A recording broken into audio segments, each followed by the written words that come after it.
Welcome to Visionaries Global Media, your number one source for podcasting entertainment. Visionaries Global Media, envisioning excellence on a global scale. Band from Ringside. Tonight on the Band from Ringside podcast, Kenny Omega makes his return to AEW television. We have a new number one challenger for Swerve Strickland's title. The worst week of television in WWE in a very long time. We're talking WWE Draft, that and your Backlash France predictions, and a whole bunch more tonight on the Band from Ringside podcast. Just getting it out of the way, man. WWE was. I'm gonna have a little. You know what? I'll save it. Yeah, just save it. Ditch that 9 to 5. It's time to feel alive. Hello, Marks. Welcome to the Band from Ringside podcast. As always, I'm your host, Bill Vagey, a.k.a. Howard Finkel de Mayo, and sitting directly across from me, we have Jason Cornelius Bell. What's going on, JCB? To all the real beefers, please stand up and all be accounted for. And if you don't give a fuck about a bitch, then you're rolling with Big Bo. And on that lovely note, I'll ask the congregation to bow their heads as I read from the latest edition of the Band from Ringside podcast, volume 357. Chapter 3, verse 14, and the good smart saith, hashtag boo the heels. It's all good, baby. Listen, share, subscribe, repeat, the holy trinity of BFR. I'm not going to shit on the WWE Draft. It's the WWE Draft, so I kept my expectations level, but the man's got thoughts, so we're going to listen to the thoughts at some point. And to Jason's left and to my right, we have Vice, Bo Giesman. What's going on, Vice? I think you guys know what I'm here to do. I'm wearing the belt. I brought snacks. We're hydrated. Let's do this thing. Two Beer Zach Pullman is not with us tonight. He is solo dadding it up, which, you know what? I'm solo dadding it up, too. My wife is out of town. His wife's out of town. But guess what? I still showed up. So, Zach, that is a bunch of unprofessional bullshit. But also, how about these fucking taping chicks? They just leave them there. I mean, they really found a couple good ones, didn't they? They are awfully trusting. They just leave out of town and leave me and Zach to watch their children. Don't burn up the house. Don't kill the kids. We'll be back in a couple of days. What the fuck? But also some jet-setting broads, man. Keep your ass at home. Come on, ladies. What the fuck? And then I show up with a bunch of snacks and pre-rolls, and it's like, come on. Oh, we about to be hanging off the roof here in the next couple hours. What do you expect to happen? So listen, I don't like to be too negative right off the bat, but WWE has been very good for a very long time, and Sure. I have been on record as talking about how good WWE has been for a long time, and I just feel like, kind of feel like having a throwback kind of night, like back in the old days when wrestling sucked. And all we did was bitch for a long time. So I'm going to do some bitching tonight. I'm going to make fun of some people. I'm going to let it rip. That is the plan anyway because, well, the draft is, well, you know what? We'll talk about it. Let's get to that 3 count. God damn, yeah, let's do this shit. I was about to say. Ladies and gentlemen, you got a full order of bill tonight with extra salt. JCB, kick it off. I was about to say, this motherfucker bad. I almost don't even want to talk about the draft, but fuck it, let's get it over with. Obviously, the 1 count, we're going to talk. Give me the weed. We're going to talk all things. I'm over like, somebody get that man some weed. It's the Chris, right? It's the Chris Rock, which concert it is. It's like somebody grab the balls. I'm playing with the ball. Somebody suck the dick while I'm grabbing the ball. That's Bring the Pain, I think. Yes. Okay. That's what this was. When Susie said that, everybody started scrambling for their weed. Give him some weed, please. If you would have asked for it right, you just would have got it.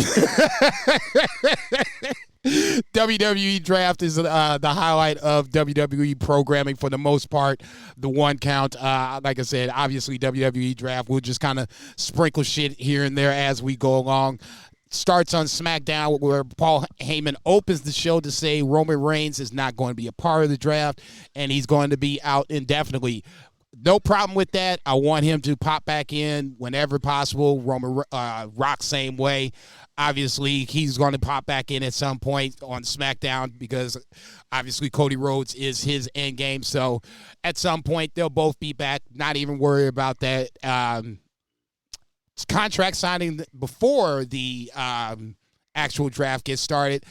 I think, honestly, this is, and correct me if I'm wrong, this is probably the only contract sign I can think of that ended civilly, where nobody got dropped, nobody went through a table, and that, I guess, kind of set the tone for kind of a blasé kind of episode. Go ahead. You're already making a face. Get it out your chest. Roman is under contract. How can you declare yourself not on the draft? It's so fucking stupid. There are no rules. It's not clearly defined what the rules are. It's not a draft. They're already under contract. If they were just drafting NXT people, then that would be one thing. But they're drafting people that are already on the shows, and then they're like, Raw selects Drew McIntyre. Motherfucker, he's already on Raw. It doesn't make any sense. There's no fucking rules. There's 4 people per round, and they're taking NXT people instead of people that are already on the show. It makes no sense. Sami Zayn doesn't get fucking drafted. Bronson Reed doesn't get drafted. Chad Gable doesn't. Well, whatever. You know, Chad Gable did drafted. The point stands. I mean, Roman. I wanted to let you roll until you start fucking up. We say it every year how bad the draft sucks, and I'm going to reiterate it over and over again. That's all I got. Okay. I mean, the contract signing between Cody and AJ is fine. I'm going to tell you right now, it's my Stone Cold Lead Pipe Block of the week. I'm sure the match will be fine. Old fucking 3-star Cody out there. Wow. Having his mediocre-ass match. Whoa. A2 Brute? Damn. This motherfucker has been a champ for what, a month? I'm just trying to piss Joey off on the off chance that he listens to the podcast. Like, damn. He's on a date right now. Okay, the car just wrecks. He's like, what the fuck? Let's just talk about the draft since I'm just creating content tonight. Go ahead with the draft. Bianca and Carmelo are the first 2 picks for SmackDown. Raw counters with Jey Uso and Seth Rollins. Bianca being the first overall pick, no problem with that.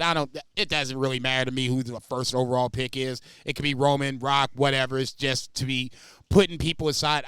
That's right, because it doesn't matter. They're all going to end up on one show or the other. The draft means nothing. I'm not going to sit here and say that they're going to be on one show and intermingling shows. When it's time for them to do so for the big 4 events, then I expect to see some intermingling, especially when it's World Rumble and WrestleMania season. That just is what it is.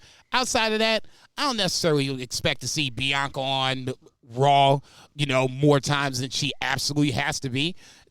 It's a draft that is an imperfect way to shake it up, and that's what they did. They did it a little differently where, the champs are protected. I will agree with you that that's why Sami Zayn wasn't drafted, so there you go there. He's essentially drafted to Raw, so okay. He was basically stuck there. So in that scenario, I like that part. Sure. The physical draft itself, how they do it, is not necessarily good television. It doesn't make for good entertaining television. So in that part, it's kind of a slug. I am fine with the stupidity of wrestling at most times, but when Adam Pearce comes out and he's like, we've been in the war room all day, it's like, motherfucker, you are making 4 picks tonight, and they're all on television every week. Like, what do you talk? What's there to fucking talk about? You have a lighter, please. I was going to say, that I can't tell you, can't speak upon it intelligently. That is what it is. Carmelo Hayes comes out to confront Cody Rhodes. They're going to have a main event match. That's actually good for Carmelo. We'll talk about that here in a little bit. Dragon Lee and Rey Mysterio defeat Golgado del Fantasma. Both of those guys are separating to different shows. I think Golgado is staying on SmackDown, and LWO is going to Raw. It ultimately comes out, obviously, that Carlito turned on Dragon Lee last week, and which this didn't make any sense. When the I thought this was the most interesting thing. It became interesting on Monday when you see, at least for me, when I saw Ray and Dom across from each other. So that just means their paths are going to cross at some point in this next fiscal WWE calendar year, WrestleMania to WrestleMania. their paths are going to have to cross as soon as, hopefully, the sooner that Dom gets healthier, the better. So that way it just happens and we can, move along. Can I ask you a question? Shoot. What is Carmelo Hayes' ceiling? Because there are 2 world championships, I expect him to be a future world champion. Him and Braun Breaker. Now, who gets there first is, probably more of the question than anything else. But I don't see any reason, barring injury, I don't see any reason for either one of them not to be a world champion at some point. Yeah, I think I agree. And I like the way that they've presented Carmelo Hayes on the main roster the last couple months. Like, they presented them like a big deal. Braun Breaker, too, but Braun Breaker's a little different. They're making Braun Breaker, he's just running through dudes. Carmelo Hayes, they're just trying to show how cool he is. No. And that is they're approaching it different ways. They're approaching it the right way. On separate brands doesn't necessarily hurt either. I'm not sure. Excuse me. I think that Braun Breaker has a brighter future than Carmelo Hayes.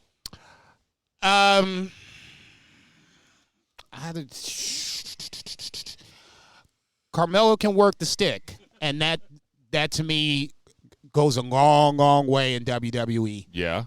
Wait, you're not saying that Braun Breaker can't carry the stick, are you? I think if you put them against each other, and we've seen it in NXT, I give the advantage to Carmelo Hayes. From that point, Breaker was working. I guess he worked. I guess they both worked heel and babyface against each other. Yeah, that's true. So, for me, Carmelo, his biggest advantage and what WWE is more about, at least how they present the product, why fans ultimately like the product, is more about the character, the gimmick, whatever you want to call it. He's got to have that star quality, which they both do. They just have it in 2 different ways for me. I'm not trying to take over your count, but Take this motherfucker over. There were 3 male NXT stars that were drafted. Is that correct? Carmelo, Dragunov, and Braun. Essentially, yeah. I mean, on television. Braun. I thought Braun was already on SmackDown because Nick Aldis signed him, but whatever. I guess when you reset it, you just have to do it again. Okay, fair enough. That makes sense. Okay, so Braun Breaker, Dragunov, and Carmelo Hayes, rank them in terms of who do you think has the brightest future on the main roster? Ugh. Who's going to have the best career Damn. in WWE? Dragunov, Breaker, or Hayes? 1, 2, 3. Least to most, I'll go, and this is way tougher than it needs to be because I think all 3 are going to do great things. I'll go Dragunov, least likely, Carmelo in the middle, and Braun most likely. And Braun and Carmelo, to me, aren't that much. There won't be that much separation because, it's obviously at some point their paths will cross on the main roster. I think Triple H putting them on separate brands actually is a smart move, so that way you can kind of build them up separately, and then when it's time for them to actually face, you'll have the NXT diehards that already know about them. You'll build the WWE main roster base up with them, and then you'd have a much bigger match. I think I have it the exact same ranking as you do, except I have 2 and 3 closer than 1 and 2. I think Dragunov is going to be a massive star. I can't say I disagree with that. Putting him on Raw automatically He's on the same with Walter. Gunther. There you go. So at that point, it's one of those things where once again, their paths are going to cross. And it's not like Dragunov is a bad talent by any stretch of the imagination. But once again, to me, the difference between Dragunov and Carmelo can talk. Dragunov can't. I shouldn't say can't, but is not as good. It's not his character. I'm not saying it is. I mean, they had him in skits and shit against Tony D'Angelo. Look, totally agree with you on that. And Lyra Valkyria, okay, that's one of my worries about coming to the main roster. Her NXT, I won't even say the run. We can talk about that separately if you want to. I'm worried about will that character play on the main roster? Were you surprised at the Kiana James jumping? Yeah. Yeah, I was too. Yeah. I feel like there was another one that was drafted. Another man. Did Von Wagner get released? Von Wagner. R.I.P. Jeez, man. They had that guy pour out his soul, and they were like, see ya. Man, look. Rest in pension. For me, it never really resonated. I always thought he should have been a heel and stayed in the heel form. Hooking up with Robert Stone kind of was what it was, but it just never really. When you say it was what it was, you mean it was weird. Well, you said it out. I'm just here to kind of report on it. Dijak is on Raw? Dijak is on Raw, so that's probably somebody else you're thinking about. Yeah, I'd say I can't think of anybody else. Pretty Deadly, same thing. Bronson Reed, DIY. Blair Davenport, obviously, on the women's side. That's a little surprising, but it makes sense.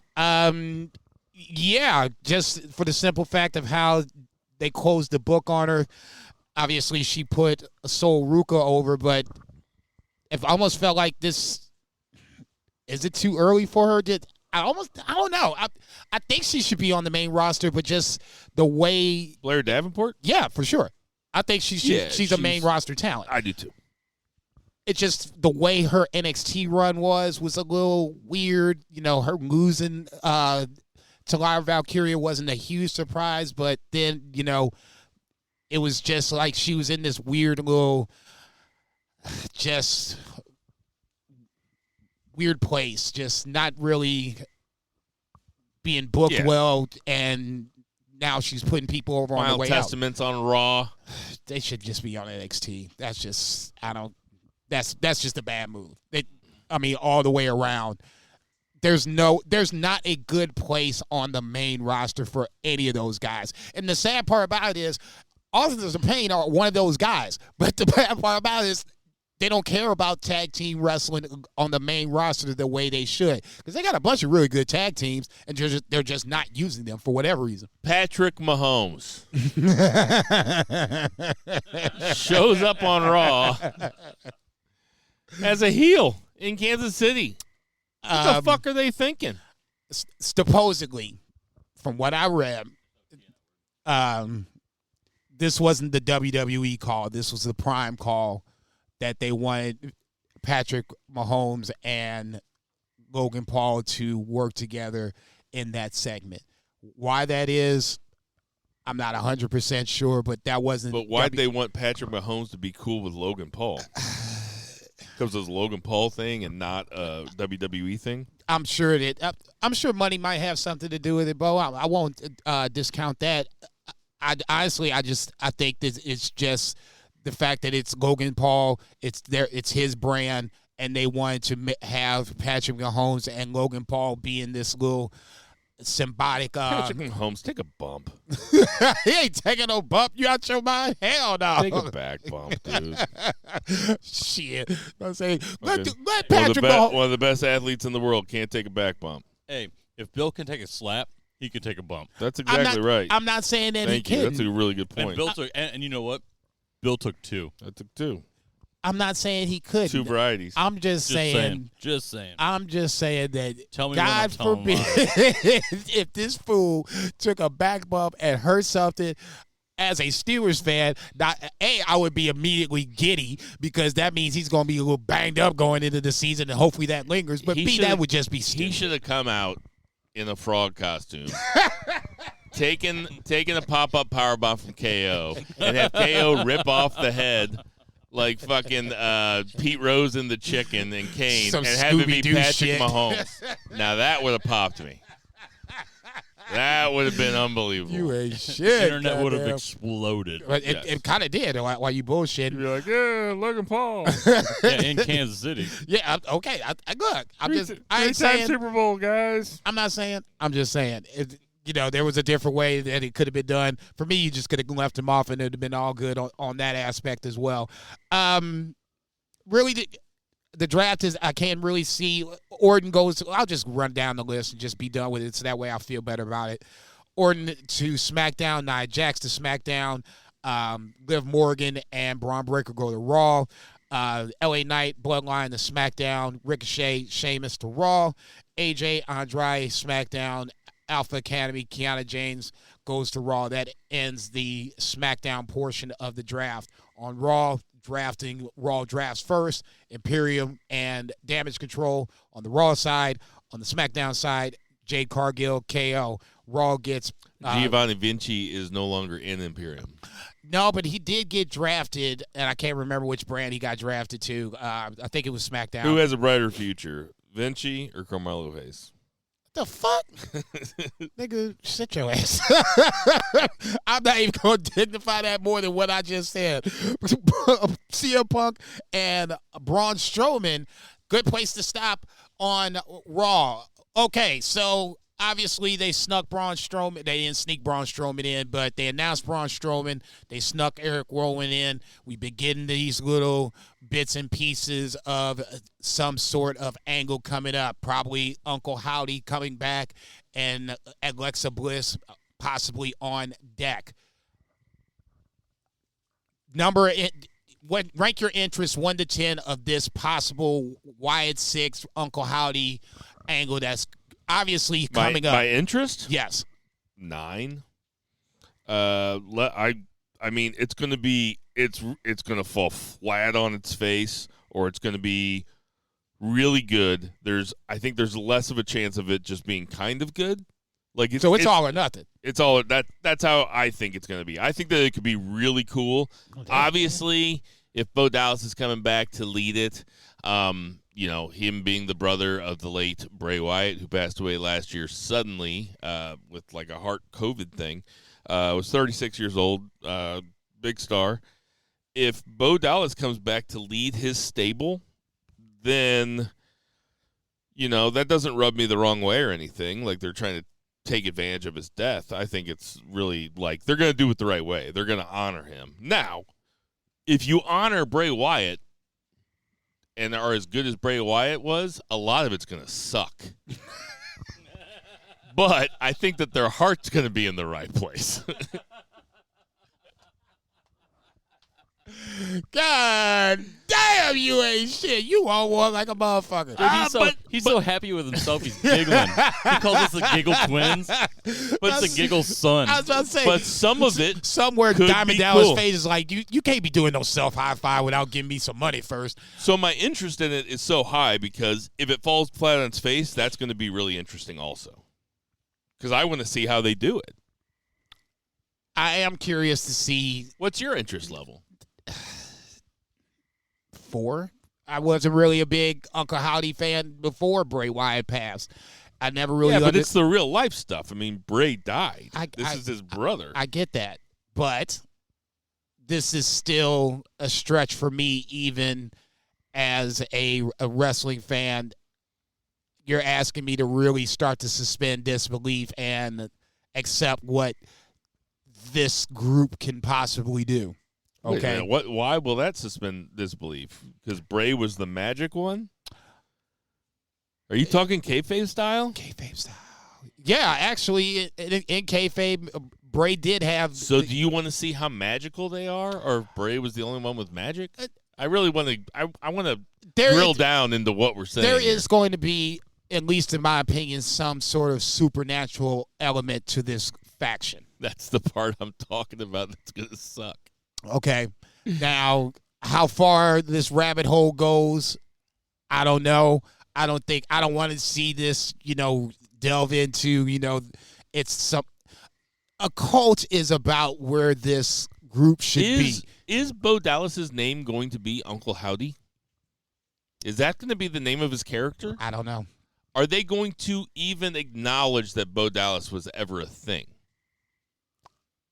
I would think that you probably. Because I could see them not doing it. Yeah, I was going to say that's a different quote unquote universe, for lack of a better term, and I think we're wiping the slate clean and starting fresh with Uncle Howdy as the foundation of it, and you're growing from there.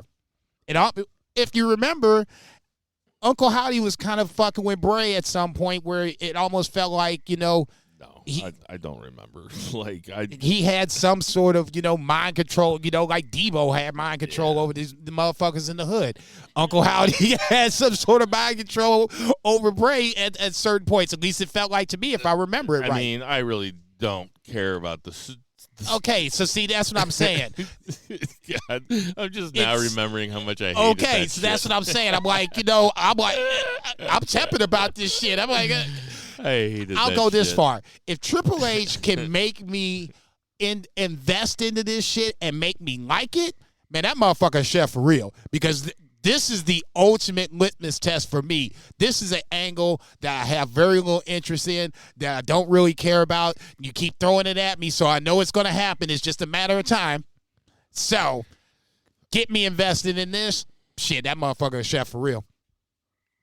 All right, what else we got? You ain't shit. Just finishing up draft-wise, LWO, Drew McIntyre goes to Raw. Legado del Fantasma and Shinsuke go to SmackDown. I hope Shinsuke gets hot again as a heel. That was really fun to watch. Nope. I said I hope. I said I hope, motherfucker. Damn. Raw. Is there a push for Shinsuke? Nope. Raw gets Judgment Day and Ilya Dragunov. SmackDown counters with Piper Niven and Chelsea Green and Naomi. Never mind. I'm not even going to touch that one. Raw gets New Day and Lyra Valkyria, previous mentioned. SmackDown gets Pretty Deadly and Indy Hartwell and Candice LeRae. And to finish up the draft, Final Testament and Bronson Reed go to Raw. DIY, where Davenport go to SmackDown. So ultimately, this was just a draft that took up a bunch of time. You didn't see a lot of really other. The NXT things were the only interesting parts. To me, that was because apparently that was surprises. They didn't know they were going to get drafted. TV, and they should get it gone. Didn't like Bronson Reed versus Sami Zayn on Raw? Yeah, that was good. I'm talking about the draft. Oh, shit, you ain't shit. I'm talking about the draft in general. Okay, well, then let's I like how Sammy attacked, what's-his-face backstage, Gable backstage. Sammy's not going to take that shit lying down. But then, fuck you, Gable. But Gable got his, get back, not moments later. But yeah, but Sammy just walked up to Gable in the back and just fucking clocked him. Oh, I was the shit. Yeah, I'm down for that. You can't be jumping me in front of, It wasn't a beatdown. He just fucking clocked him. Yeah, I was about to say, look, but that's what a babyface is going to do when at least it feels like isn't a bitch. Well, in this case, clearly the babyface ain't no bitch. That's right. I know punk bitch. You punk bitch. You punk bitch. The kick in the back was perfect. It was one shot, dropped him. Fair enough. Chad Gable coming out to get his revenge. Plus the fact he was running down Tozawa, Otis and Maxine backstage again. It's just, to me, this is, Team Angle 2024, brewing up all over again. I don't think Alpha Academy is long for this world. I think Gable's going to grab. I still think Gable's going to grab the other two. No, the Creeds for sure. You can't. I mean, listen, I love what Gable's doing because I'm such an Angle Attitude Era mark.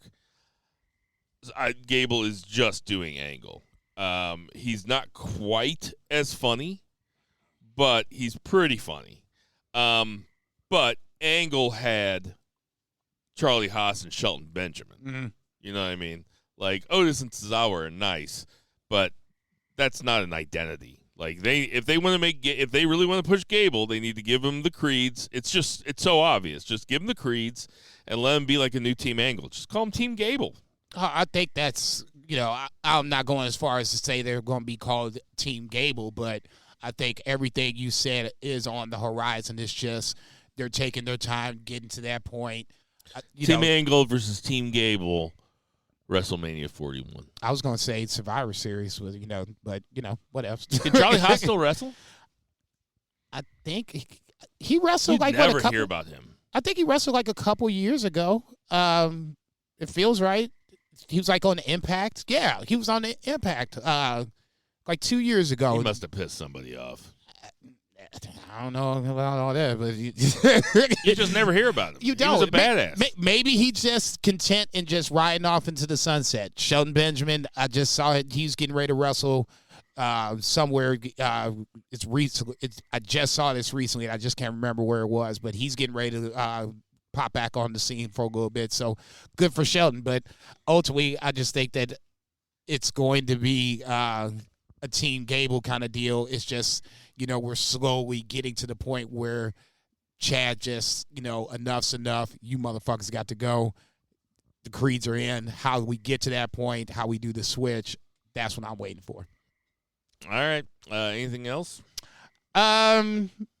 Match-wise, that we talked about Melo and Cody. Did we talk about Cody and Melo as a main event? I thought it was really good. It was a nice showcase for Carmelo, even though he takes the L, which was clearly that he was going to take the L.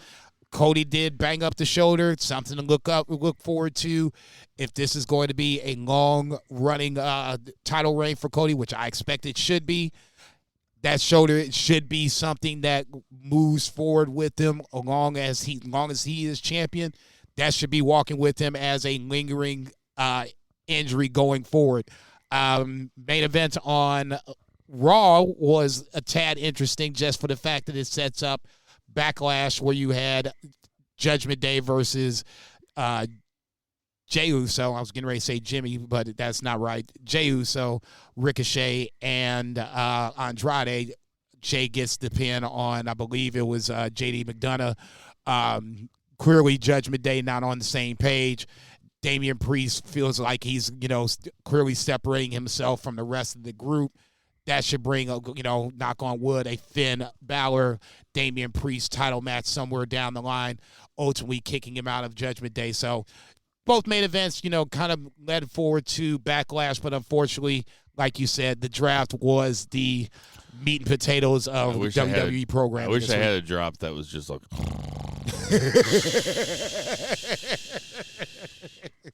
You could have just did that.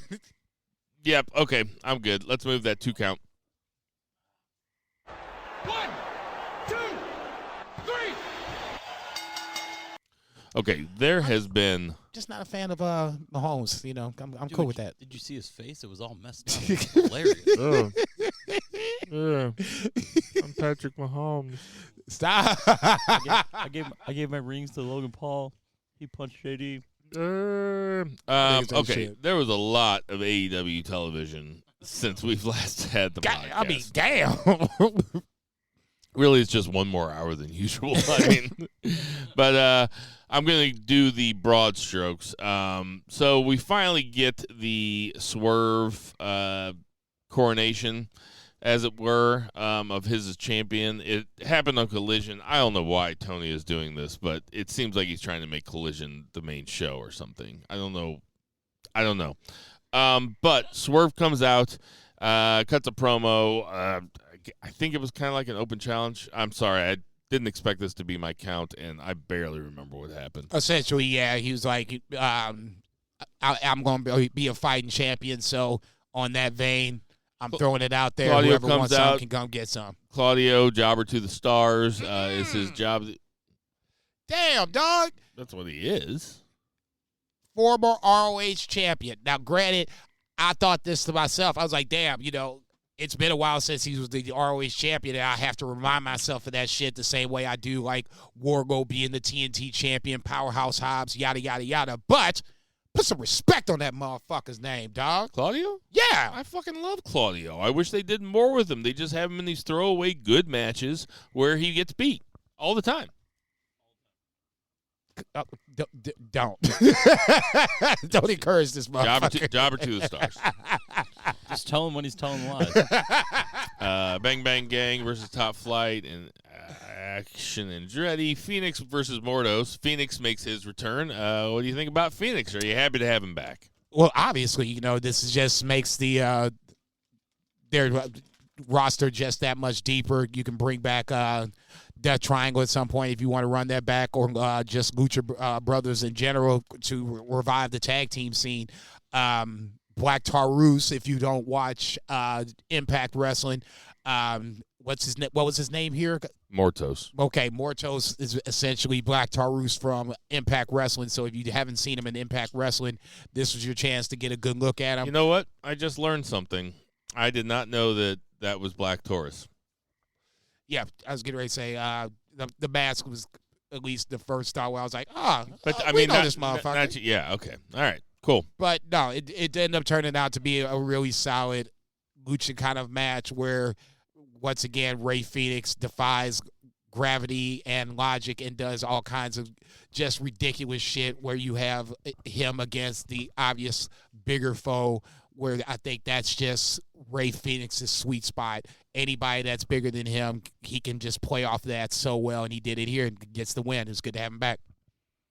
Yeah, I love Phoenix. I was always of the opinion that Phoenix was my guy more than Penta, so I'm glad to have him back. Penta carries some weight now. Man, They say now, if you want to talk about jobber to the stars, that's more Penta than anybody else. No, hey, you're not going to get my argument with that. I mean, same thing with Phoenix. I was getting ready to go on the Phoenix thing, and then I forgot.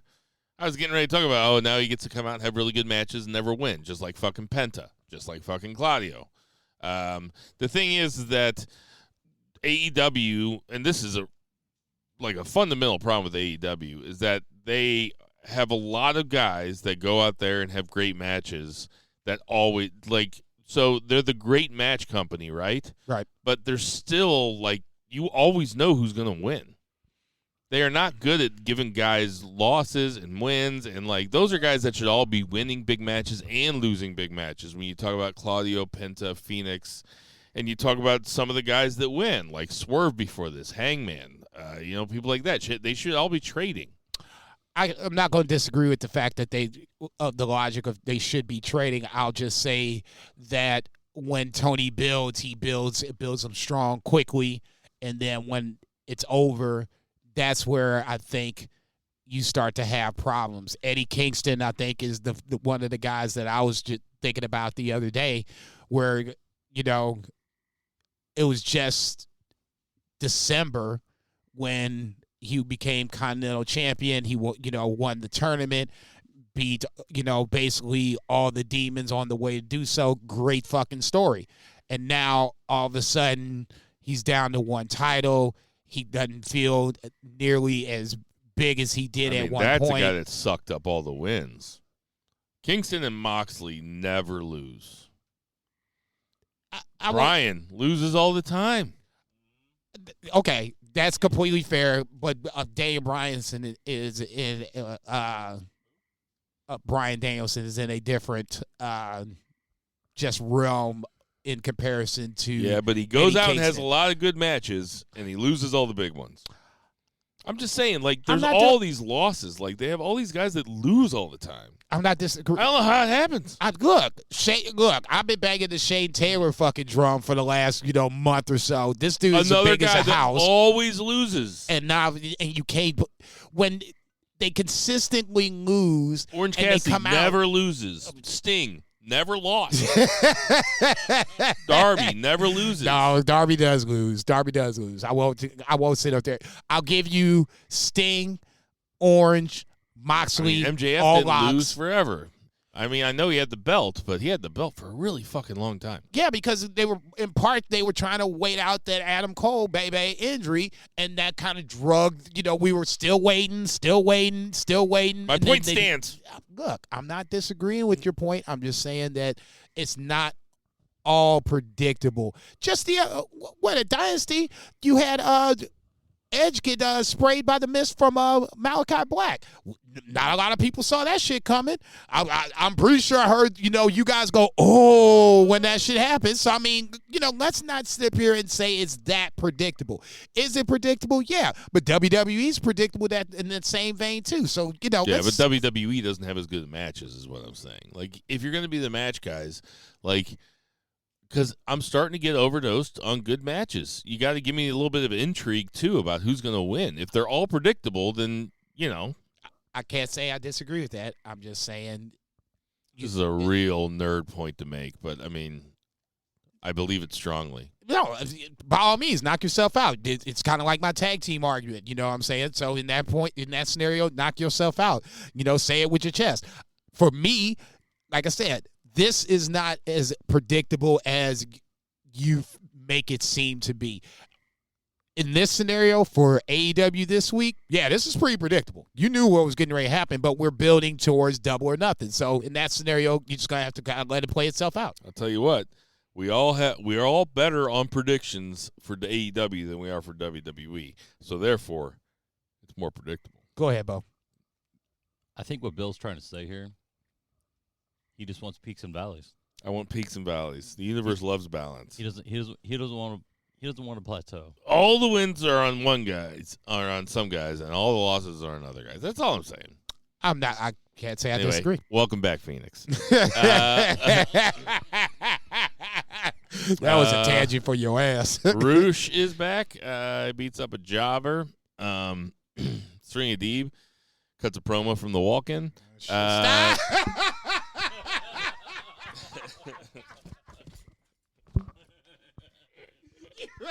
Shit. No, I mean, come on, man. Goddamn. This girl can wrestle.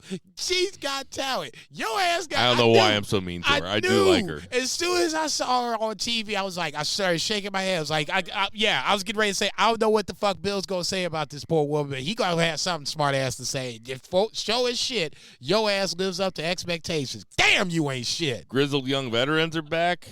They are jobbers to the Acclaimed. It's good. I hate this. Fucking Acclaimed. No. First and foremost, it was time for the Acclaim to get back on to the WWE, the AEW tag team scene. Long overdue. Nah, my ass. Their trios run was Go to hot NXT. garbage. That's an NXT fucking act.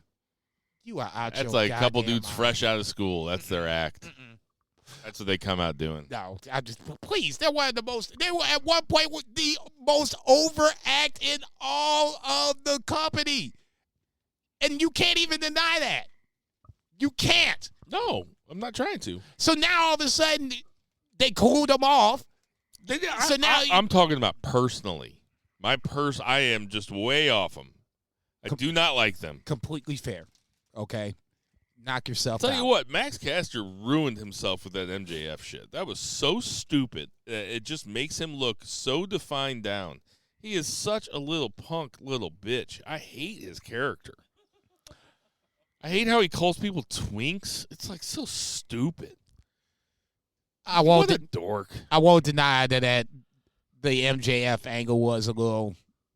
Didn't even make any sense. It's all inside it was baseball fanboy. shit. No, it was him. It was him being fanboy. I don't want to sound That's like fine. I don't want to sound like one of the boys in the back or anything. So shit. apologies to Eddie Kingston. But it's that you type. ready to cock up his leg again. It's that type of shit.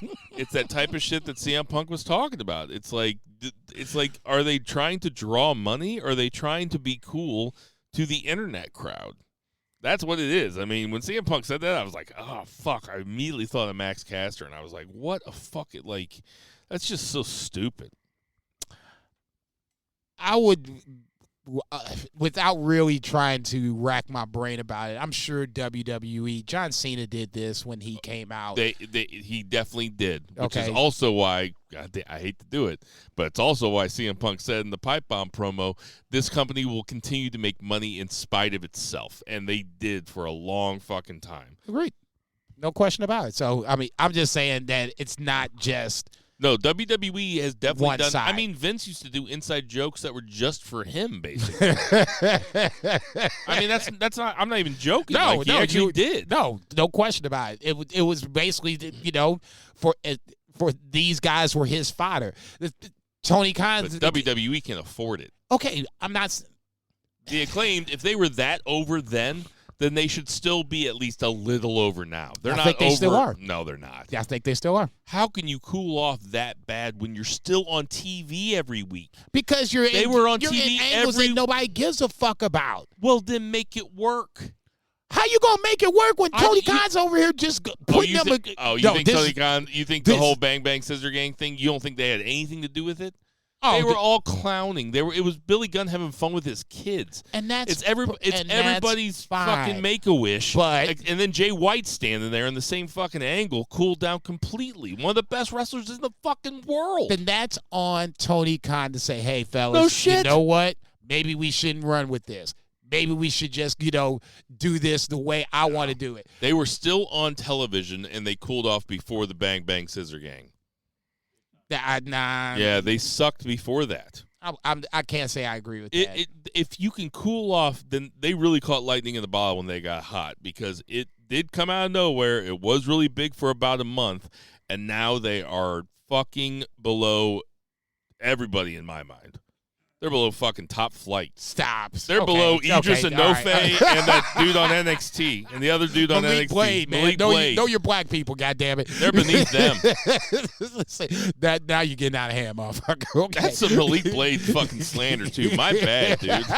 I'm actually a fan. Can't believe I couldn't remember. My bad. Yeah, I was getting ready I to always say. write EE and MB. Yeah, I was getting ready to say. I lost it for a second, Malik. Know your black people, goddamn. If you're gonna start slandering us, goddamn, then at least do us the justice and getting us right. I'll tell you what, Malik, that's the coolest black name there is. There's no question. Malik is a cool name, dude. Malik, baby. You ain't shit, motherfucker. Move along, goddamn. Wait till Aaron gets home.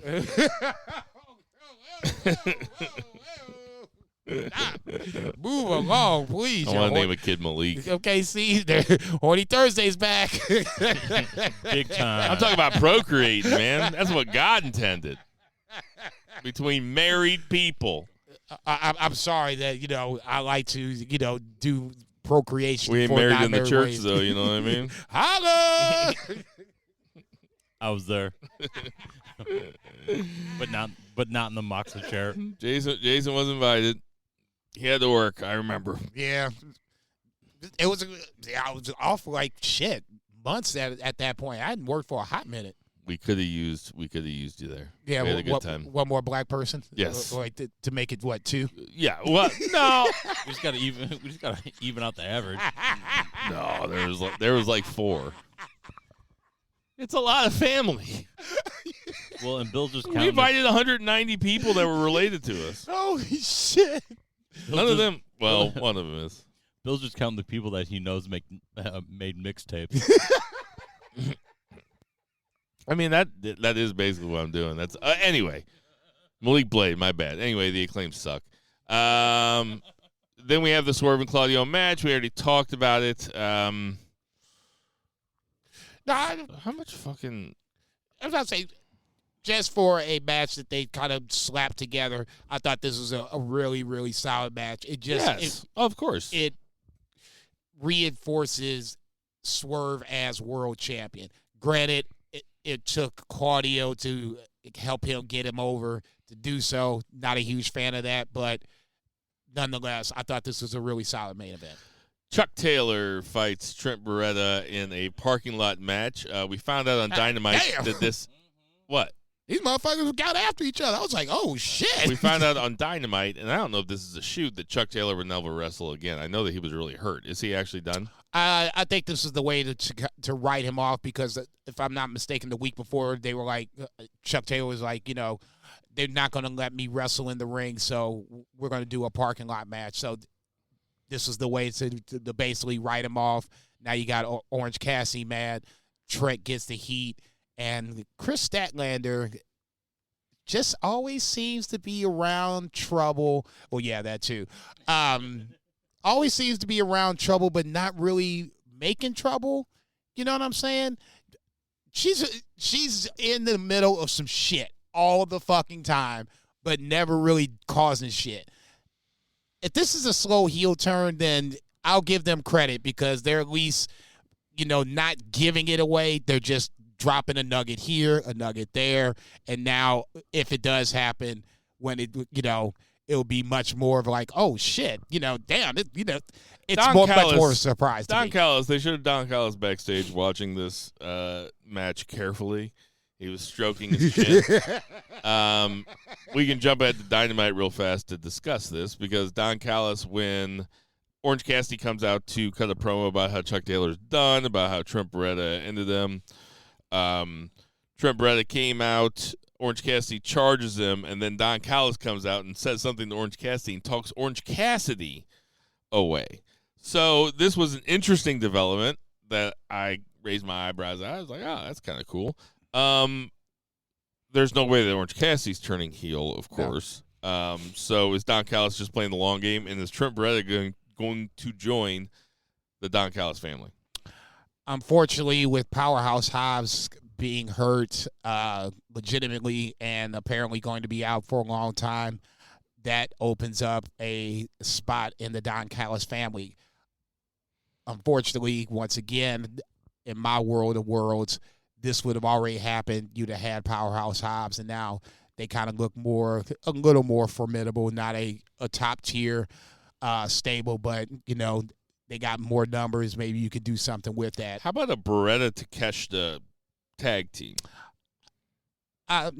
Honestly, I'm going to be greedy about this. I'm going to just say politely, hell no. Takeshita's bigger than that at this point.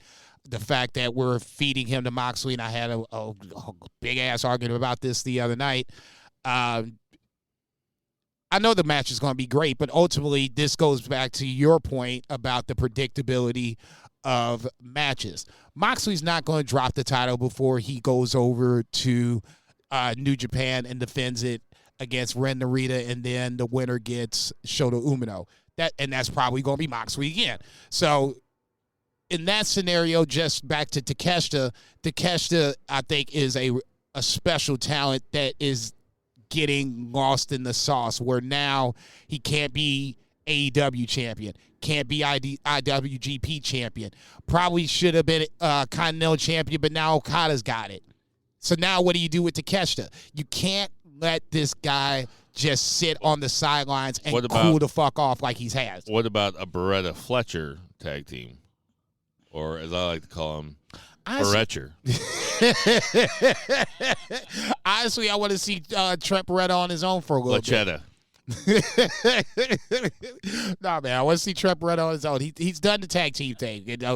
I'm wearing the Shawn Michaels shirt, and this is a great example of a guy that you allowed him to get his chance to go on alone separately away from Marty Jannetty, and then now you have a Hall of Fame career. I'm not saying that Trent Beretta is going to have a Hall of Fame career, but you got enough tag teams.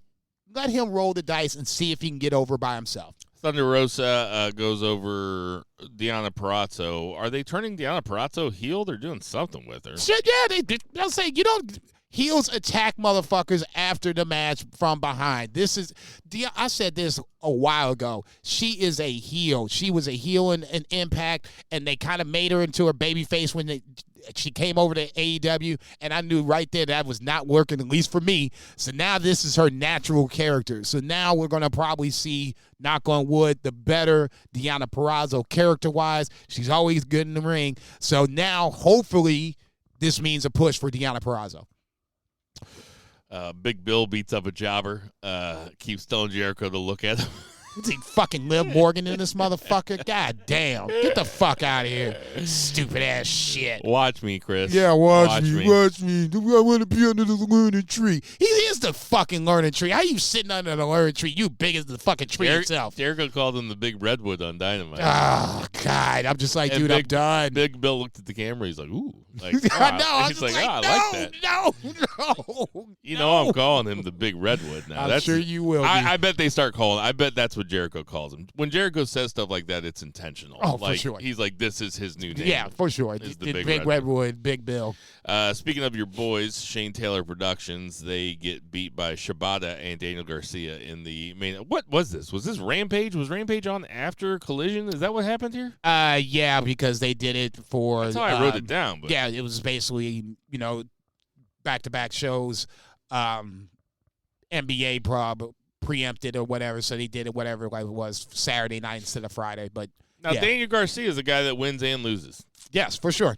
But anyway, yeah, I'd like watching all these guys wrestle. You talked me into Shane Taylor. Like I'm down with him. So I hope to see him start getting some wins. He certainly gets a lot of TV time. I was getting ready to say he's putting a gang of motherfuckers over. Yeah. And then we get to Dynamite, which opens up with Tony Khan from Jacksonville saying he's not allowed to travel because of his neck, which is the stupidest fucking.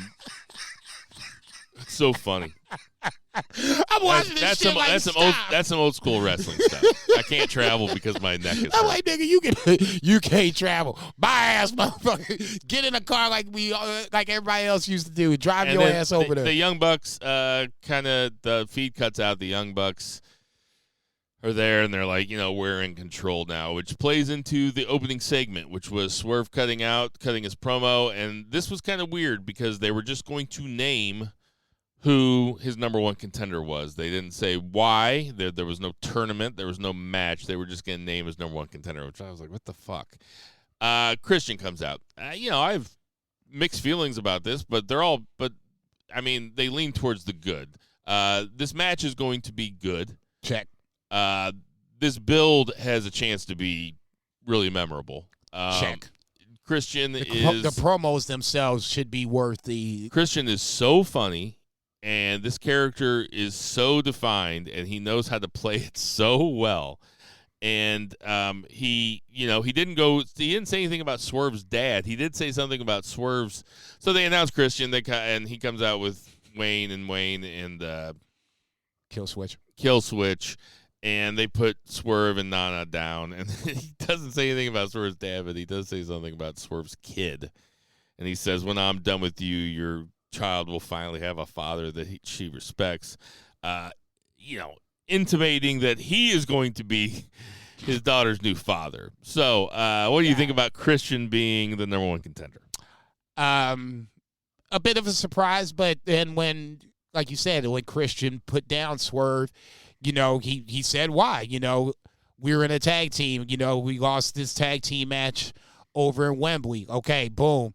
I can't remember what the first reason was, but he broke it down to where, this is why I'm coming after you. I'm basically pissed, and now you're the AEW champion. Perfect time for me, to give you this receipt. So in that scenario, they connected the dots to where it made sense for Christian to at least be challenger for Swerve. Being the first challenger probably means that Swerve's going to retain. No problem with that. But the build itself should be good because Christian is going to be entertaining all the way through, and then you'll have a good match to capitulate it on. Yeah, and they have 3 weeks of it, More than enough time. Yeah, it'll be good. Edge comes out. He's going to fight somebody from House of Black. Tony Schiavone gave it away on Collision. They acted like it was going to be a surprise, but it wasn't. It was Edge versus Buddy Matthews, who go 22 minutes or something like that in this match, a very long match in which Edge dominated the first 10 or 11 minutes. Killer match, though. Really fun to see Edge out there at this age doing it. He can be in long matches and make them interesting. This definitely was interesting.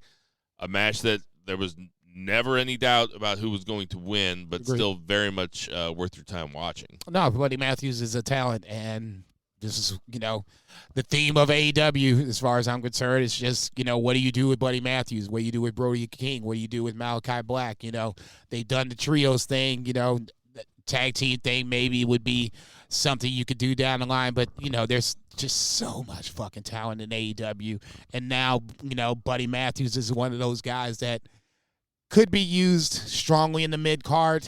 I could see him be, a strong TNT champion. You just knew it wasn't going to happen here, right? So you did the next best thing. It gives us at least for me, you gave us the best match you can possibly give with the predictable finish. Fair enough. And then Malachi Black comes out, tells Edge to hit Buddy Matthews with the chair. Edge turns to hit Malachi Black with it. The lights go out, and when they come back on, Buddy Matthews and Malachi Black are both gone. Shit, nigga, that was the most interesting part of it. Because they are magic. Buddy Matthews was asking for it. Oh yeah, He's like, come on, yeah. Okay, now I don't know. Well, finish your thought, and then I'll go. Because you're about still magic. That's it. Yeah, they're magic. Okay, so are we talking about the same magic that could possibly happen with Bray Wyatt? Well, not Bray Wyatt, but yes. Okay, so this is their magic. Okay, so this is my thought on that. That's where I'm okay with the line. Right there, we draw the line because God forbid, because it just pains me to say his name. Taker did that shit at Mania and done that shit for 20 years before that. Okay, fair enough, motherfucker. I'll let this shit slide. House of Black, fair enough, motherfucker. I'll let that shit slide. It's when you start like putting cockroaches and using. I forgot. I wasn't even thinking about that. When you manipulate. I was thinking about the Fiend shit. I forgot about the cockroach. What was that called? Like a spooky match or something? Oh, shit. And there was a WrestleMania match, too. It was like the House of Horrors or some bullshit. I was like, Jesus Christ. I was just like, this is the worst fucking match ever. And that was probably one of the reasons why I started disliking Bray Wyatt. If we ever do one of those YouTube videos for Banged Up again, it would be really fun to watch. Well, nobody's saying anything. It's like, dude, what the fuck is this? But ultimately, I guess that's where my point is that some things supernatural for me can work. Other shit, when you take it 2 steps too far, don't work. House of Black is still okay in my mind. Even with the mist, that's on the border, but it's still okay. It serves a purpose. It didn't serve the same purpose it did, when it first happened, because when you got misted, you were fucked up. They're fucking and you were bikers. Turning heel. They're fucking bikers. Look. That's their character. They're bikers. They're magic bikers. They just got off their fucking motorcycles, and they're just fucking magic bikers. That's amazing. That's amazing. Can you imagine Hell's Angels actually being from hell? Yeah. Except they use all their powers for professional wrestling, right? For backflips and backflips. the magic bikers. We take it over AEW from fucking Hell's Angels. That's great. Okay. Moving on, we had Joe versus Isaiah Cassidy. Isaiah Cassidy made me laugh in this match. I like when he put on Joe's towel. That made me laugh. That's all I got on that one too, because no rhyme or reason even after the match after Joe put him down or whatever. I was like, okay, so what's getting ready to happen? This feels like classic TK. That he doesn't just throw us a match like this and not have something behind it. And there was no follow-up. I was like, okay, so what the fuck we did that match for? We knew. I mean, classic of a predictable match there for sure. Joe is back to being just a babyface now. Like, people love him. Like, the heel thing, people just love Joe. Oh, I think that's, that went without question. Even when, he was healing it up, he's an entertaining heel and he's a believable heel. He's a guy that you wouldn't want to see coming up to you thinking that you might possibly owe him some money. So, yeah. And let me just say this about the Winnipeg crowd. They fucking sucked. That was a bad crowd. Or they were poorly mic'd. You disagree? I'm not saying they sucked. I just think I think that's a harsh word for a fan base that didn't feel like they were apathetic. Feels like more of the better word. They just wasn't reason for them to care, I guess. Do you think they did it because they weren't represented? Yeah, Jericho's on the damn show. Yeah, but I mean, he wasn't talking in French Canadian. Omega was too. They were dead during that Omega segment. No, fucking dead. Okay, no. I think for good reason. I think for good reason. That shit was I was getting ready to say, yeah, I just got back from Winnipeg a few hours ago, And boy, are your arms tired. For good reason that segment should be dead. He came out as basically like, I damn near died. And this is what happened. If I'd have took one more bump, they ain't going to be, hyping that shit up or getting loud for that shit. A pin could drop. I don't want to get off on I don't care that much. I'm just going to say that Winnipeg crowd sucked. Whatever. Jericho. Dude, we do not need a bunch of French Canadians coming into 636 looking for Bill. Hey, Winnipeg, that will be come hell. Find me. Dude, I live around the corner. Don't start this shit. Yeah, I was about to say, I don't even speak French, dog. Fuck you, Winnipeg. Hey, fucking clowns. We all want for a. Je m'appelle français. They sucked, eh? But Je parle un peu. Okay, this man over here scoring major brownie points. Too busy stuffing their fat fucking cheeks with poutine. Jesus. Dude, talk about Mbappe. Don't be running down all of France. Hey, Mbappe is a bad motherfucker now. Well, I'm talking about Winnipeg. They're not in France. I'm talking about French comedians. We're talking about France later. They'll appreciate him. Come on. Man, you on one this week, boy. What's wrong with you? Jericho and Shibata having a For the World title match. I'm back on board with Jericho. He fucking got me right back, dude. It's son of a He's bitch. really good. I'm sitting there watching this shit. Big I'm Bill. like, yeah, here I'm waiting patiently. I'm tweeting this shit. Won't be surprised to see Big Bill come on out. Oh, yeah. Big Bill comes out and helps him defeat Shibata. Later on Rampage, we can just jump ahead.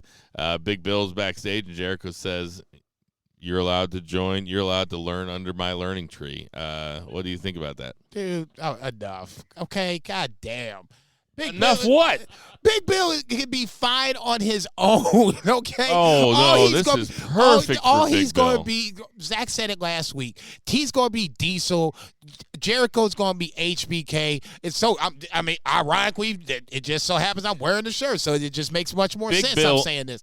Big Bill is going to be nothing but Jericho's lackey. It's not going to get him over. This does nothing but help one person, Chris Jericho. Oh, that's what you're saying? Oh, no, I'm not worried about that. Big Bill will get over. Big Bill, he's really good in this role. And, by the way, maybe I'm not talking about as much as who's it going to get over, but I'm enjoying watching it, which is ultimately the goal, right? Yeah, okay. This to me is just, we've seen It's this Goofy before. Jericho. Goofy Jericho is good. Zach said it last week, tone deaf Jericho. You said it. Same thing. I get that. It doesn't resonate with me personally. Everybody else, knock yourself out. Every time Bill says Big Bill, I think he's talking in third person. I think it's like when he's talking about Ospreay. He's like Bill Ospreay. No, that's Little Bill. I already said this. I'm like, he keeps saying Big Bill, and I'm like, dude, you're the same size as us. Right, I was going to say. Well, not he's got to JCB, start but picking. us. Yeah, I was going to say, I'm a little smaller. He's got to pick one or the other. It can't be just, I can interchange them both, motherfucker. Pick one, pick the other. You can't use them both. They, Claudio Castagnoli goes out, and they give him his win back against Brian Cage. Guy that always loses. So it was a guy that always loses versus a guy that always loses, but the guy that always loses. So the guy that always loses won. True. It's like the guys with the least amount of chips in the poker tournament. Watching this, people were asking about, when Swerve got jumped in the opening segment, where's Mogul Embassy? Where's Mogul Embassy? I'm like, guys, come on now. Mogul Embassy hasn't been a thing for a hot minute. Once Swerve started, breaking into Hangman's house, that's basically the end of Mogul Embassy and where Swerve and Nana really started to begin. So I get it. Could they have come out, especially with Brian Cage, on the same card, in the same house, on the same show? Yeah. Unfortunately, Mogul Embassy is probably RIP at this point because you don't see Brian Cage anywhere around Swerve anymore, and you don't see Gates of Agony anywhere around them anymore. Probably on Ring of Honor, unfortunately. Sorry, High Five Time, I love you, but that's not necessarily getting them over either. So Rocky Romero cuts a promo about how he's done with the Best Friends. I know that the entire wrestling community was really just hanging on every fucking syllable of that promo. What's Rocky Romero gonna do? I know everybody was worried about it, waiting for the big announcement. fuck's wrong with you, man? You want to talk about it, dude? You want to pause this shit so we can talk about it on the end? I mean, goddamn. I met Rocky Romero at a show one time. He's couldn't cool have as been, fuck. Couldn't have been nicer. Thank you. He was a great dude. Thank you. Rocky Romero is casting unnecessary strays, at least in this scenario. I'm mad about what they do in the New Japan. Totally different discussion. But in this scenario, unnecessary strays. You ought to be ashamed of yourself. Hey, the topic of tonight's podcast is shrapnel. Because Bill is throwing it around. He is just droning. I like Rocky Romero. He is droning and dropping things Guys everywhere. just sitting I around just eating can't believe they're bowls of spending. cereal. Just watching the NBA playoffs, just catching one in the leg. Just making a protein shake, catching one on the shoulder. I gotta be taking me. a bite in the honeycombs. What the fuck? Dude, he's just. Honeycomb. I think Bill's turning heel. I gotta be me. Mariah May versus Serena Deeb. Tony Storm's out there. Serena Deeb goes over. Jason, thoughts? Actually, yes. The throwing in the You don't towel. say. Yeah. Like I don't have a thought. The throwing in the towel to me was the biggest part of the whole deal. It's once again shows vulnerability that Tony Storm didn't have for Mariah May when they first paired up, and now Mariah May has ingratiated herself enough to Tony Storm where now Tony Storm is showing babyface moments. And as we all know, baby faces ain't smart. So somewhere down the line, Mariah May is going to take advantage of this. But right now, it goes in Serena Deeb's favor. Don't you say a fucking word about TGI Friday. I see you smiling. Don't you say a fucking word about that shit. The fact that Serena Deeb got the fucking She tap loved that out. they moved Rampage to Wednesday because she has to work every Friday shift. She has to work doubles on Fridays. Dude, it's hard working at Sonic on roller skates. That's not her look, though. That's not her look. During the summer, it is. Man, you motherfuckers ain't shit. I hope she He come is in here and roll fucking with me. I mean, Applebee's. just put the fucking ankle lock on one of you motherfuckers. I swear to God. No, What the fuck I is our would. server's name? Selena? It's Serena. She wrestles in AEW. Hey, everybody says that my jokes are, like, not that funny. But it's like, I'm a good guy. I donate a lot of my paycheck to charity. And when she's not there, I donate to Destiny. It's so stupid. See, you ain't shit, dog. See, don't encourage this motherfucker. Okay, you ain't helping. Okay. Edge has a backstage interaction with Kyle O'Reilly. Kyle O'Reilly is, I guess, kind of caught staring at his title, and they're just like, "Hey, eyes up here." But it was a babyface little. I'm sure that Kyle O'Reilly's one of those guys that Edge probably has his eye on that he wants to go wrestle. So it looks like they're going to have a program. Thoughts about this? I said it for the Dynasty review. If you weren't paying attention, you missed a really good Kyle O'Reilly, Roddy Strong match. I would expect more of the same with Adam Copeland and Kyle O'Reilly. If there will be a TNT title match between the two. Hell, if there's not, if you just want to throw them in the ring and just, have them do a 15, 20-minute match, you can do that too. Either way, you're going to get a good match, but obviously Copeland's going to retain if it becomes a title match. And then finally, Kenny Omega makes his long-awaited return to AEW Dynamite Television. Comes out in his hometown of Winnipeg to just a roaring ovation. Cuts a very heartfelt promo that, Omega's not necessarily known for his promos. This is probably one of the better ones that I've ever seen, at least. Talks about his diverticulitis. Talks about how, one stiff kick could, end his life. He has a time bomb in his belly, is what he says. But then what happened, Jason? Okada comes out. So, yeah, I mean, I kind of figured that, this is where the Elite 2.0 would make their appearance, and obviously Okada comes out first, and, you have the holy shit moment, and, and I get it. This is just going to be me being a bitter New Japan fan for 30 seconds. Yeah, but I mean, damn, we seen this shit, okay? Let's just keep the holy shit into, in perspective. We're going to see round 5 here coming up in a couple months, apparently, once Kenny gets his shit right. And then, obviously, the post-match attack or whatever, not even post-match attack, but post-interview attack, that's where you have, the chair into the gut.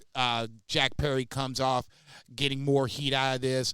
Okada's, basically directing traffic or whatever the case may be. The Bucks would come out and get a couple blows in. You carry carry Kenny off, and that bleeds into Rampage going into the next hour. Throws him down. I mean, it was basically Are all you excited heat. for Okada? Yeah, it was basically all heat. Are you excited for Okada Omega? I will be. I'll be lying if I said otherwise. I mean, you know, all their other matches have been very great to, you know, 5-star plus. So, I mean, it's going to be hard not to get excited about it. I would be lying if I said otherwise. Like I said, for me, just for that 30 seconds when the crowd was chanting holy shit, I'm like, come on, guys. It's, you know, this is New Japan, but a different story for a different time. Yeah, but it's a pretty big deal for it to happen in AEW. In the AEW ring, it's a huge fucking deal. I'm not going to sit up here and poo-poo that it is not. I tell you what, I like a holy shit chant a lot better than I like this is awesome or you deserve it. Or you still got it chant. It's one of the good chants. Swerve getting the you deserve it chant. It's on point. Okay. Nah. Yeah, no, he does deserve that shit. Crowd should never break kayfabe. In this scenario, I don't have a problem. One of my friends. No, you still gotta boo the heels. But in this scenario, we were talking about Swerve, and one of my friends, Mikey from Sydney, was like, you know, wasn't he like a light heavyweight or a cruiserweight? I was like, no, you know, in NXT he was wrestling for the North American title, and he was just a lot thinner. Now it looks like he's a legitimate heavyweight. He's put on the weight, and he looks like a true heavyweight champion. The Swerve that I remember in NXT, not even close to this dude we're seeing right now. It's the same moves, but he's just bulked up. He looks like a heavyweight. Did you think that this was effective in getting heat on the Young Bucks and Jack Perry?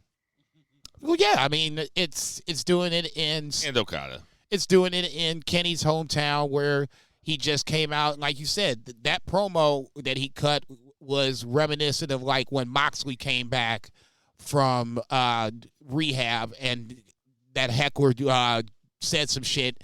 And you basically you could hear a pin drop when Moxley started talking. Then the heckler said something, and then that's when you got the biggest reaction. And once again, you know, everybody was just listening to what Moxley had to say. Same thing with what did that heckler say to Moxley? I can't.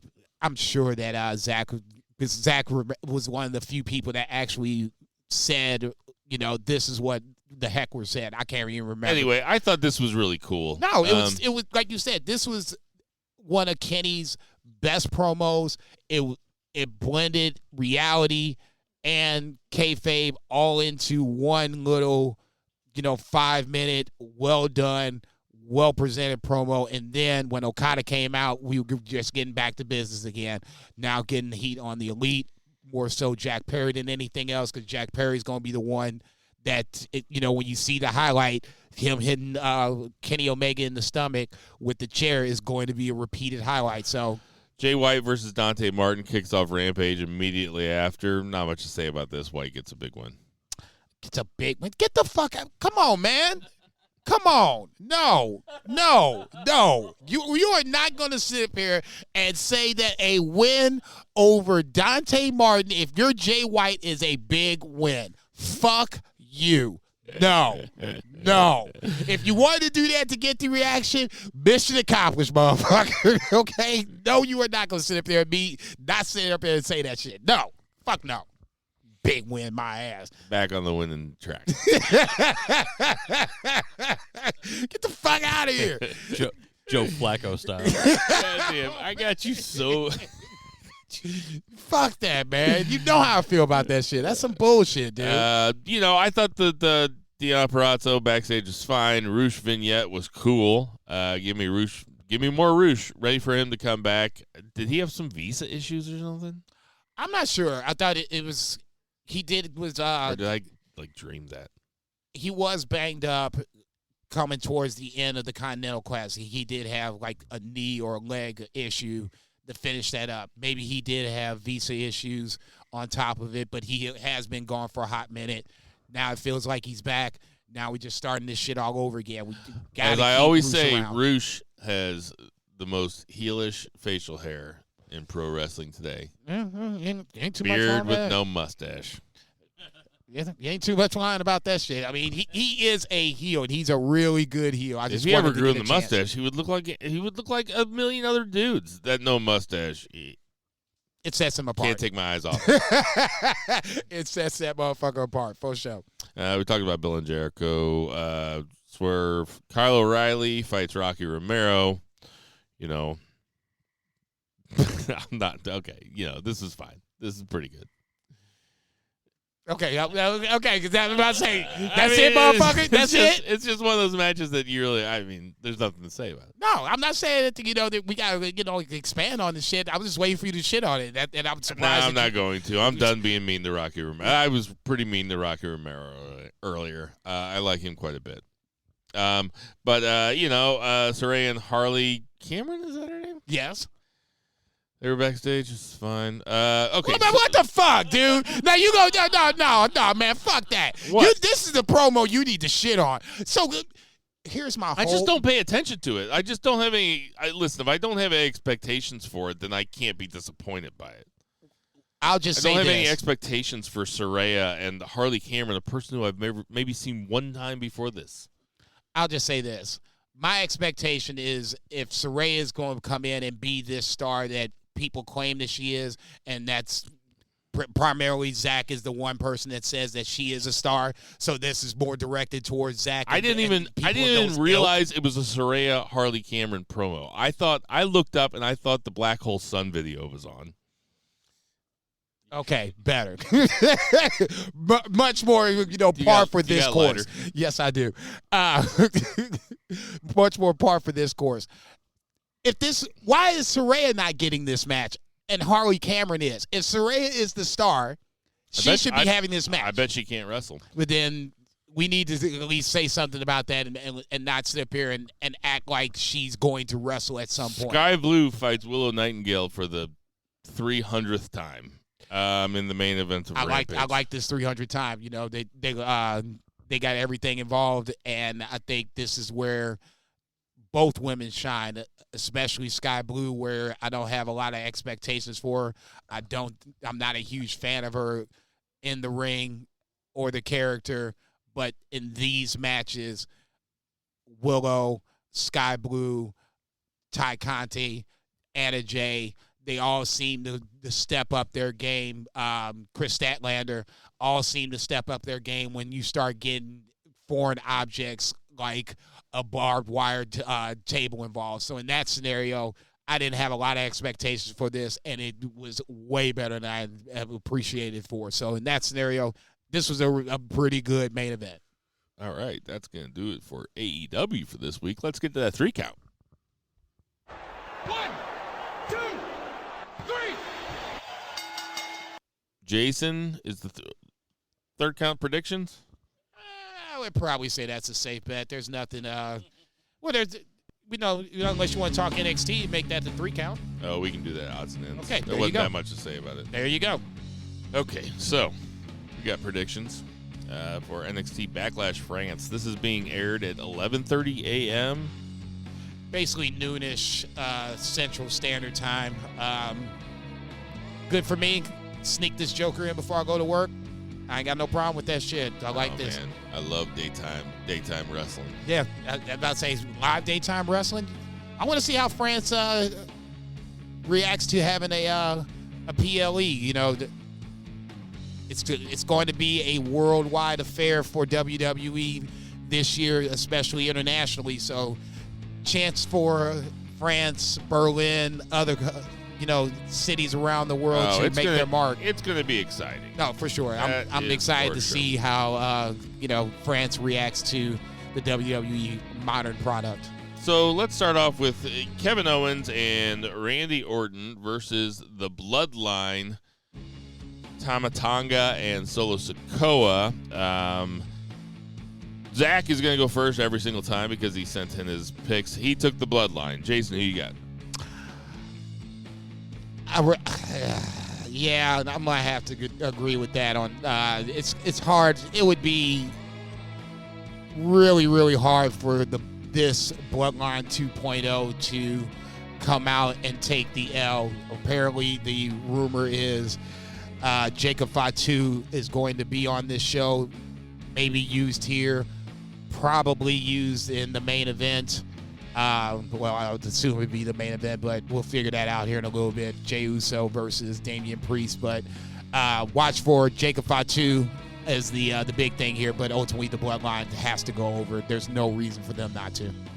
Yeah, I think that we're obviously going to get a big storyline development here, but this could easily be the Stone Cold Lead Pipe Lock of the week. But I, too, am taking the Bloodline. That'll be an interesting match. Randy Orton and Kevin Owens are kind of fun together.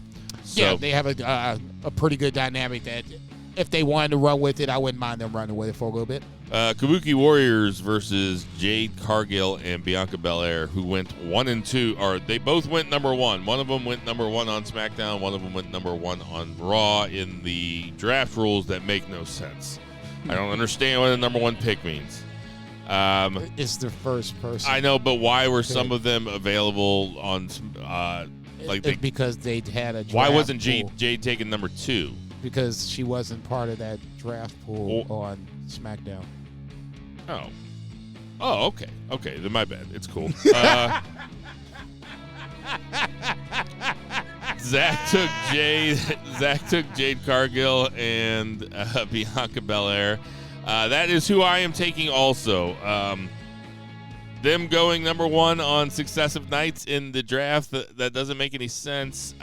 Means that they got big plans for them. They are also the only people that can travel to and fro Raw and SmackDown. So if you have people that can be on twice a week, why wouldn't it be Bianca Belair and Jade Cargill as your tag team champs? That could be my Stone Cold Lead Pipe Block of the week also. Jason. You saying that diatribe, any thought of the Kabuki Warriors in my head as a upset special has now been quickly extinguished. Yeah, it would be. I made some sense, didn't I? Yeah, you made a ton of sense. I mean, I think this is the first chapter in the Bianca Jade story. Them becoming tag team champions and then somehow, some way, them losing it and then ultimately having a singles match somewhere down the line. Step 1 is they win the tag team titles. So yeah, I got to go with the group on this and say that Jade and Bianca retain or win the titles. I'm sorry. Up next, we have Bayley versus Trish Stratton versus Naomi in a triple threat match for the title. I thought nigga Trish Stratton. Did I say Trish Stratus? Yeah. Tiffany Stratton. Yeah. Bronson. You put TS down there. Adam Page, Diamond Dallas Page, Ethan Page, Brian Cage, Christian Cage. Anyway, okay, so Rumble in the Jungle, Hennessy Anus. I said that Tiffany Stratton would probably win the Money in the Bank. They are pushing her quicker than that, really. I mean, I guess she still could win it, but it surprises me that she's already in a title match. Obviously, they're very high on her. Zach needs to send in the order, but he sent in. He's picking Bayley to win. Jason, who you got? Least to most. I'll go Tiffany Stratton least, but I think I agree with you on the Money in the Bank prediction. I think ultimately she's going to be that winner. So her, even if she took the pin, I don't think would hurt her that much. But I think she's least likely. Obviously, Naomi in the middle. I'm still waiting for some sort of reason why, she's been brought back. This is a good start, but ultimately we need a little more. But obviously, Bayley making her really her first title defense. I know she did it on SmackDown, but obviously Tiffany Stratton broke that shit up. So to me, this feels like her first title defense. Can't drop it on the first one. I got Bayley retaining. Damian Priest versus Jey Uso for the World Championship. Yeah, everything on Raw's World. Zach took Damian Priest. I, too, am taking Damian Priest, although this is probably the one that I'm least confident on. Damian Priest got the win. They seem to kind of forget. Thank you. I hit the wrong button. Right. Damian Priest got his win. They seem to kind of forget that he was holding the Money in the Case briefcase. or Money in the Bank briefcase, and now he won it, but it might be Jay's time. That being said, I don't think that's the case. That would be the argument for it, but I'm taking Damian Priest. This is my Stone Cold Lead Pipe Lock of the week. I'm going to take Damian Priest on this. The same theory applies for Priest that applies to Bailey. First good match out the gate, he's not going to drop the title. I'm saying he's going to hold this for a year or so. I kind of feel like I get your trepidation. This could be a transitional title reign for Damian Priest, but I don't think so. Him and Finn Balor have to cross paths at some point, right? That's the whole reason why you're going to have Judgment Day break up. So in order to get that, he's got to get past Jey Uso. Now, if that comes with some fuckery, so be it. I wouldn't be surprised to see Judgment Day try something and then, it goes south to where now Damian Priest has to, do the rest by himself. But neither here nor there. Stone Cold Lead Pipe Lock of the week. Damian Priest retains the title. So we're all across the board, all the same. And then finally we have Cody Rhodes versus AJ Styles. This is my Stone Cold Lead Pipe Lock of the week. I'm taking Cody. I'm taking Cody. Okay. Zach took Cody also. I am sure that they're going to add some sort of match onto here. There can't only be 5 matches, can there? I would be highly surprised if there's 5 matches. Obviously, we got a SmackDown coming up in between. Yeah, and Street Profits are facing A-Town Down Under. That should be on the pay-per-view. That should be on the pay-per-view, unfortunately. That would be on SmackDown. Once again, A-Town Down Under would be my pick. I'll tell you what really sucks is that Awesome Truth isn't defending it on this pay-per-view. I mean, they can really put on some burners, can't they? Okay, I was getting ready to say, if you're getting ready to talk shit on Cody, you better be talking the same shit on Awesome Truth, too. Oh, good start. This shit's starting to fizzle, homie. This shit's starting to fizzle. Awesome Truth. They suck, man. They're joining their matches mid-match. They're the fucking tag team champions. Awesome Truth, they suck. Take it off them now. They're terrible. God damn, it's been a month. Jesus. A month too fucking long, man. God, it sucks. God damn. I was getting ready to say I made fun of Cody earlier because I was saltier earlier, but then I started thinking about Awesome Truth. I'm like, man, fuck those guys too, man. This shit sucks. What the fuck, man? Give it to New Catch Republic. That's gonna do it for our 3 count. This motherfucker here. Good God. Speaking of main roster tag teams, New Catch Republic shows up in NXT this week. Anyway, what you want to talk about with NXT? Trick Williams gets his victory lap. Lash Legend interrupts with some sort of envelope with has some sort of truth that Trick shouldn't want to know about. So ultimately, I think this is going to be ending up with Noam Dar being the first title defense with Trick Williams. I was thinking about cool with that. Yeah, I was thinking about that on the way over here. If that was to happen, Noam Dar is Lash Legend and underrated. Trick Williams are fucking in real life, right? I don't know, but there's something going on. I'm saying I think they are. Okay, I can kind of, if they are, I can kind of see it. Yeah, you can tell they're fucking. Okay, there's something. Yeah, if they ain't fucking, no fucking doubt. If they ain't fucking, they shall soon to be fucking. That motherfucker. Yeah, oh my god, damn. There is about to be some fucking on deck. Okay. He is on deck. Fucking in the on deck circle. That's fucking. Fucking on deck is timing pitches. Good for them. Obafemi versus Ivar, a little clunky in spots. It was. Obafemi is cool though. No, it's hard to remember that this is probably like his 10th, 15th match. So, yeah, you're going to get some clunky spots. That's to be expected. Ultimately, the right guy goes over. But the big story, obviously, Wesley returning. And it's the match that I didn't think I wanted to see. And then as soon as Wesley's music hit, I was like, oh, you don't say. Oh, ruh-roh raggy. You had Trick I'm down for a Wesley Obafemi match. Trick and Oba crossing paths. that, in my head, should be the end game for Trick Williams dropping the title. Natalia and Lola Vice in an NXT Underground match. Did you watch this? Yeah, I watched it. It was fine. Didn't watch it. I did watch. I did watch Axiom and Nathan Fraser versus Authors of Pain. Like this match. New Catch Republic shows up. They're pissed off. That just. Hey, did they say that Trick Williams is the fourth black man to hold the NXT Championship? Who were the others? Mello. Who am I forgetting? Shit, I was getting ready to say. I mean, Velveteen Dream never did he? No. Keith Lee? No. Keith Lee, yeah, because that was the he beat Adam Cole, baby. So who's the other one? That became the they merged the titles. Dolph Ziggler? Braun Breaker? He wishes too. We're getting closer though. Yeah, right. Damian Priest?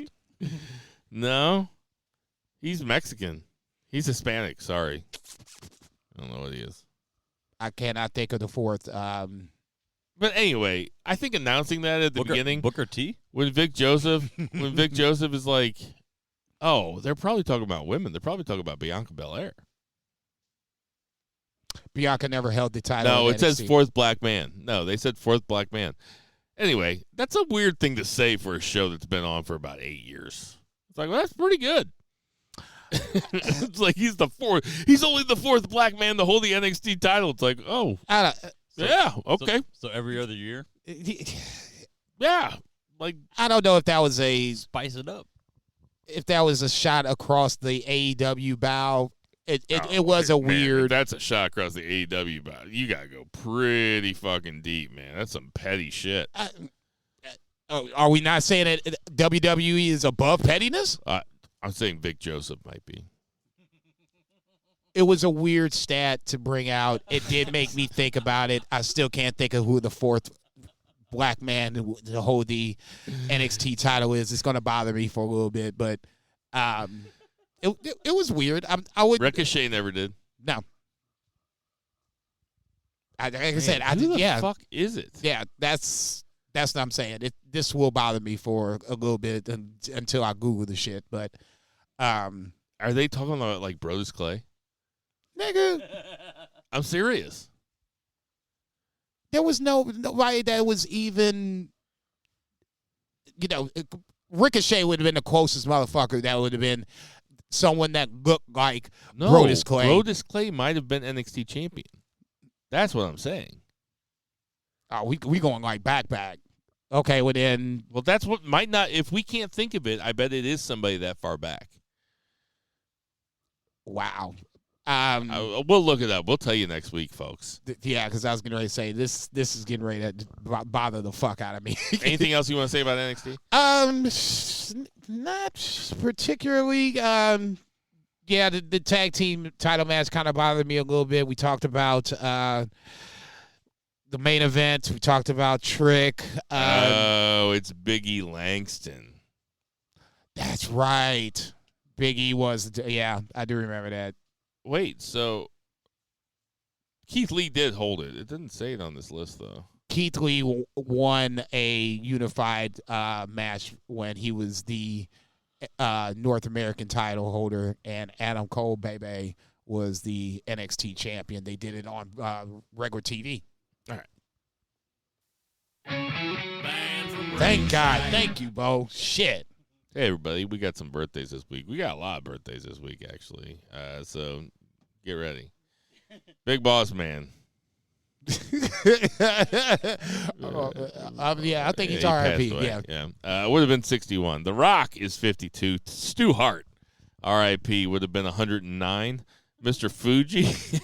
This motherfucker. Would have been 109. Rough living. They'll get you every time. Right. Not everybody makes it. Mr. Fuji would have been 89, R.I.P. Orange Cassidy is 40. Wow. Brooke Hogan, 36. you know she's talking to JCB instead of me. No. Oh, no doubt. No doubt.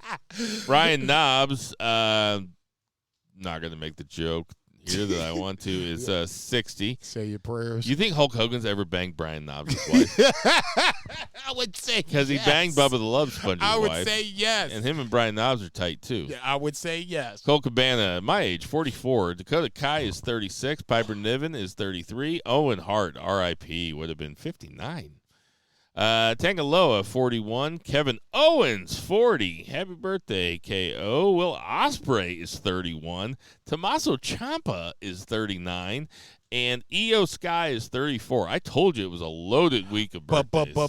Bullet Club as well. I was going to say, dude, I got to throw them in there. Us tourists got to stick together. Did you have a happy birthday, Bo? I had a good time. That's what's up. We had Good. some fun, had some pizza. I worked. Well, for the birthday boy, Bo, that's tough. Check. For Tender Mahal, Check. for Patriot Pat, for Check. Lucha Chris, Check. for Murray the Murray Man Murray, Check. for Brett Jagger, Check. For Vice, I already said him, but Check. for Two Beer Check. Zach Pullman, Check. for Jason Cornelius Bell. Konnichiwa, bitches. I am Bill Vagey. We'll Check. see you next week, Zach. Check. Support your local weed dealers, support Check. your local restaurants, Check. Black Lives Check. Matter, call your parents, Check. and boo the heels. Boo, bitch.